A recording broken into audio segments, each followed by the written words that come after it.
Lately, it seems that we're getting more and more confused about what a church actually is. So let's take some time to set the record straight. Church is not a building, though a building can be used by a church. Church is not a denomination, though a set of beliefs should be important to a church. Church is not about Sunday, though a church should not forsake meeting together.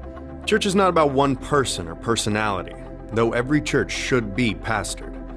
And church is not about size or growth, though every church is called to make disciples. So don't think of church as an address or a location, but rather think of church as mobile and on the move.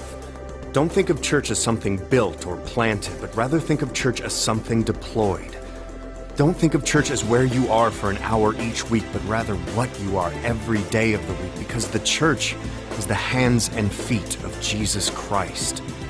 Feet shouldn't sit still. Hands shouldn't be idle. Feet go. Hands do. This is the church. Church isn't what you're sitting through right now, because you are the church. Now go and be the church.